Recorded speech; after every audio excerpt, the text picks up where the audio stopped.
The laughter hit first. That easy, rolling kind of laughter people save for a private joke.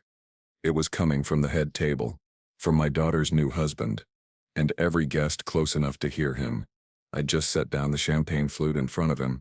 He didn't look at me. Not really. Just tilted his head toward his friends and said it in a stage whisper he knew would carry. "He's just a waiter." The glass clinked against the tablecloth. My fingers stayed steady, but inside something shifted. Something old. Something I thought I'd buried. The music swelled. Forks scraped plates. But all I could hear was his voice echoing. "Just a waiter. My name's Thomas. I'm 58 years old. And this is the truth. I wasn't supposed to be working that night. The catering company had called me last minute. Said they were short a hand for a wedding reception. My back still wasn't right from years of heavy lifting. But I'd taken the shift anyway. Truth was, I needed the cash. Retirement savings don't stretch as far as they promise, and Social Security isn't much more than a polite apology. When I walked into the venue, I didn't see her right away. My daughter, Emily. She was across the room laughing with bridesmaids, her dress flowing like she'd stepped out of a magazine. My throat tightened. The last time I'd seen her was 2 years ago, her college graduation, and that day she'd hugged me like the world hadn't gotten between us yet. I'd been invited to this wedding months ago, but the invitation had been complicated. My ex-wife Linda had made it clear I could come if it wouldn't be awkward, which translated meant I could come if I didn't speak too much, stay too long, or remind anyone that once upon a time I was more than just a man carrying trays. I declined. Told them I had work. I didn't lie. Still, being there that night, wearing the uniform, pouring drinks, clearing plates, it felt like standing outside a house I'd built and watching strangers toast each other in the living room. The first time our eyes met, Emily froze. For a second I saw the little girl who used to run to the door when I came home from late shifts. Then her face changed. A quick, polite smile, the kind you give an old teacher you barely remember. Her new husband, Jason, wasn't much older than she was. Broad-shouldered, sharp suit. A confidence that came from never having to worry about whether the lights would stay on next month. I'd heard stories that he came from a good family, that he'd bought Emily a new car before they even got engaged. The kind of gestures you can make when you've never checked your account before buying groceries. I might have blended into the background if he'd left it at that. But Jason, he had an audience. I was walking past with a tray when I heard it. "He's just a waiter," he said, loud enough for the table to hear. "I think he's been hovering around our table all night." Can't blame him, though. Probably his biggest gig this year. There was a ripple of chuckles. One man smirked at me like we were both in on it. We weren't. I didn't stop walking. Years of manual labor teach you the discipline of steady movement. Never drop, never spill, never react in the moment. But in that silence under the noise, something settled inside me. Not anger, exactly. Not yet. More like a bookmark. A quiet promise to myself that this page in my life wasn't the last one they'd read. That's the thing people never understand about humiliation. It's not always loud. Sometimes it's silent, cold, patient.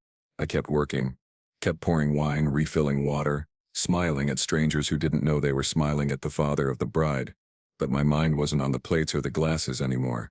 It was on the cameras. The ones I knew were coming. The ones that would, in a matter of weeks, make sure Jason and everyone at that table would never look at me the same way again. I didn't finish the shift thinking about tips. I finished it thinking about timing. The thing about patience is, people mistake it for weakness. They assume that if you don't bite back right away, you never will. Jason didn't know it yet, but I'd been living in the long game for decades. I'd spent 20 years as a lighting technician for one of the biggest news networks in the country. Quiet work. Unseen work, but the kind of work where you learn two very important things. How to make someone look good on camera, and how to make sure they don't. I'd retired from that job early, after my back gave out during a live broadcast. Since then I'd been picking up odd jobs, stagehand work, event setups, and yes, the occasional catering shift. None of it glamorous, but it kept the bills paid. And now, it had put me in the same room as my daughter's husband, watching him laugh about the man holding the champagne. By the end of the night I'd cataloged every guest at that table. Not their names.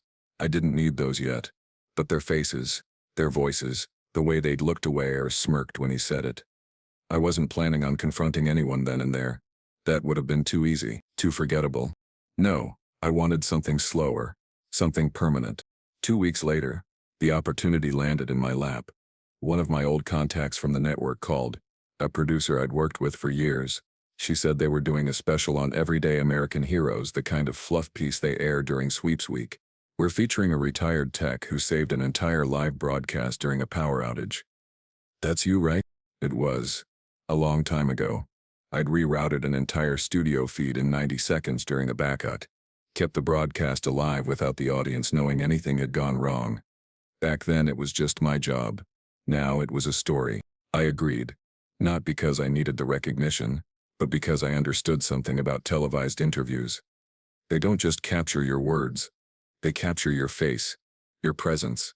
And once that airs, anyone who's seen it will never look at you the same way again. I didn't tell Emily. I didn't call her, didn't text. I let the distance stay between us. But I knew she'd see it. Everyone sees the local news, especially when it's replayed on the network site, clipped and shared on social media. The interview was set for the following month. In the meantime, I kept working. Quiet jobs, nothing worth talking about. But the thought of that night, the table, the laughter kept me steady. Sometimes revenge isn't about attacking, it's about waiting for the perfect stage. A week before the interview aired, I got a call from Linda. She wanted to clear the air about the wedding. Said she'd heard I'd been there working and hoped I wasn't too embarrassed. Embarrassed. That word stuck to me like a burr. I kept my voice even. Not at all, I told her. I was just doing my job. She hesitated, like she wanted to add something, but didn't. That's the thing about people like Linda. They want you to feel smaller without saying anything they can be quoted on. The day of the broadcast, I didn't tell a soul. I went about my morning as if it was any other coffee, a walk around the block, a grocery run. But that evening when the piece aired, I knew exactly who was watching. I'd been in front of cameras before, but this time I didn't hide behind the shadows or the lighting rigs. I told my story. They showed old footage of the studio, shots of me at work, even a few stills from my early career. Younger, stronger, smiling like I didn't know yet how quickly life can turn.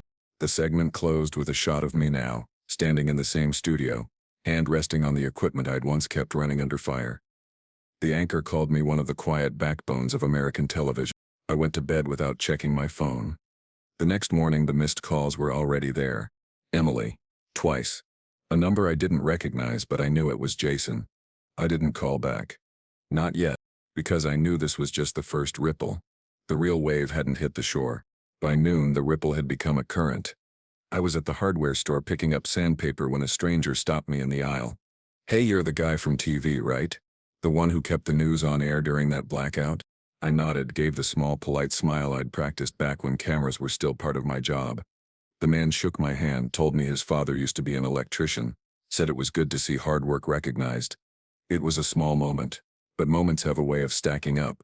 By the time I got home there were 6 new voicemails. 2 from old coworkers, 3 from people I barely remembered, and 1 from my sister saying, "Tom, you didn't tell me you were famous now." I didn't call Emily. Not yet. I wanted to see how far it would spread on its own. It didn't take long. 2 nights later, I was working another catering job, this time at a corporate awards banquet, when I saw him. Jason. He wasn't there for me, of course. He was there because his company was one of the sponsors. He was dressed the same way he'd been at the wedding. Perfect suit, perfect posture, perfect arrogance. He spotted me across the room, and for the first time his face didn't have that lazy smix. It was tighter, measured, like he was trying to decide whether to pretend he didn't see me or walk over and clear the air. He didn't do either. He just kept glancing. And that told me everything. Somebody had shown him the segment. Maybe it was Emily. Maybe it was one of his friends. But he knew. And the thing about men like Jason is they can laugh at you when they think you're beneath them. But the moment they realize other people are watching, that laughter turns to calculation. The following week Emily called again. This time I picked up. "Dad," she said, and it came out small. "I saw you on TV. I let a beat pass." "Oh? You didn't tell me. Why didn't you?" She stopped. "Jason says we should have invited you to sit with us that night. He feels bad." No. He didn't. Jason wasn't calling because he felt bad. He was calling because now he had to explain to people why the waiter at his wedding was the man they'd seen praised on television. "I appreciate that," I told her evenly. "But it's done." She was quiet for a moment, then almost in a whisper. "People at his work have been asking about you. They think it's cool." Cool? That word didn't fit me anymore. But it did tell me that Jason's coworkers were talking about me, and in his world, attention is currency. If you don't control the story, you lose value. The next weekend, I got an invitation, not to their house, to a charity gala, the kind of event where cameras flash the second you walk in. The invite came with a note in Jason's handwriting. Would love for you to join us as our guest. He wasn't inviting me out of kindness. He was trying to manage optics, bring me into his circle before the story could grow legs without him. I accepted. Not because I wanted to smooth things over, but because I understood the golden rule of public perception. If someone humiliates you in public, you don't just get even. You make sure the apology is public too. And this gala, it was going to be a much bigger stage than his wedding. The invitation said black tie, but I'd been in enough high-end rooms to know that clothes were only half the currency. The rest was presents. I pulled my old suit from the back of the closet, tailored back when I was still on a network salary. The shoulders still fit. The fabric still held that faint scent of dry-cleaned wool, the kind that carries a memory of spotlights and studio floors. When I arrived at the gala, Jason was already working the room. Handshakes, shoulder claps, a smile tuned for whoever he was talking to. Emily was at his side in a deep green dress, looking beautiful and just a little tired, the way people look when they've been repeating the same introductions all night. Jason spotted me and the smile stretched wider. "Tom, glad you could make it," he said loud enough for nearby ears. I shook his hand, matching his grip. Wouldn't miss it. It was a practiced exchange, the kind you have when there's an audience. But what Jason didn't know was that my audience wasn't just the people in the room, it was everyone watching through the lenses scattered across the hall. There's a gala like this. It's not just about charity, it's about coverage. There were photographers from the local paper, a camera crew from a business network, and freelancers looking for the next headline-friendly moment. And the moment came faster than I expected. I was standing near the silent auction tables, scanning the items, a signed baseball, a weekend getaway, when I heard it. "Hey, you're the guy from the blackout story, right?" A man in his 50s holding a wine glass, smiling wide. Before I could answer, another voice chimed in. "Saw you on Channel 7. My wife loved that segment." And just like that, I was surrounded. 3, then 5 people. Questions about the studio, about the old equipment, about what it's like behind the scenes. Jason was 20 feet away, mid-conversation with someone in a silver dress, but his eyes kept flicking over. He could see it, the small circle forming around me, the attention shifting like heat from one spotlight to another. Emily approached, smiling in a way that looked more real than it had in a long time. She slid her arm through mine. "This is my dad," she told them, and I caught the way her voice lifted on dad. The photographer from the business network must have smelled it, the kind of image that tells a bigger story. He came over, raised his camera. "Mind if I get one of you too?" Before I could answer, the flash went off twice. I could feel Jason watching. That photo wasn't going to be about him. Not tonight. Later, as dessert was being served, one of the event organizers, a man in a crisp navy suit, approached me. "Mr. Hall, we'd be honored if you'd say a few words about the value of hard work. Your story's been inspiring." Jason froze. I saw it in the corner of my eye. I stood, straightened my jacket, and walked to the microphone. I didn't mention the wedding. I didn't mention Jason. But I did talk about how quick people are to decide who matters in a room and how often they get it wrong. When I finished, the applause came warm and long. Jason clapped too, but his hands were slower. The thing about public perception, once it starts to shift, you can't push it back into place. You can only watch as it keeps moving. And by the end of that night, everyone in that room knew me as something more than just a waiter. The photo from the gala hit the local paper 3 days later, not buried in the event listings. Front page of the lifestyle section, me and Emily arm in arm, mid-laugh under the headline, "Local TV veteran steals the show at charity gala." Jason wasn't in the frame, not even blurred in the background. By that afternoon, the business network's website had posted their own write-up. Same photo, same headline. The comments section filled with people talking about the class it took to stay humble after decades in the industry, about how refreshing it was to see someone respected for the work they'd done instead of the money they made. That's when the calls started again. Old producers asking if I'd consider guest speaking at industry events. A college journalism program wanting me to talk to their seniors about crisis management and live broadcasting. And then, the one from Emily. "Dad, you've gone viral," she said, and I could hear the smile in her voice. I didn't correct her. Viral was the wrong word. This wasn't about speed. It was about permanence. These weren't 15 minutes. These were roots. Jason got on the line a moment later. His voice was careful. Each word balanced like he was walking a rope. You know, he said, I think people misunderstood my joke at the wedding. I'd never want you to think I don't respect what you've done. I let the silence stretch just long enough for him to feel it. I don't think about it much, I said finally. But the truth was, I thought about it every time I passed a newsstand, every time I caught a glimpse of that photo online, every time I remembered the clink of the champagne glass and the way the Lelet rolled at my expense. Only now the laughter was gone, replaced by something quieter, warmer. Recognition. The last time I saw Jason in person was at Emily's birthday dinner, a few weeks later. We were at a long table, family and friends filling every seat. The waitress came to take drink orders, starting from the other end. When she reached me, she paused. You're the guy from TV, right? She asked, pen hovering. I loved your story. I smiled. That's me. Jason didn't say a word. Sometimes revenge isn't a single blow.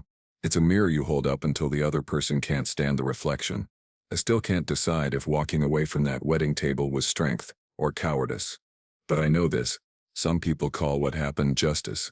I call it necessary.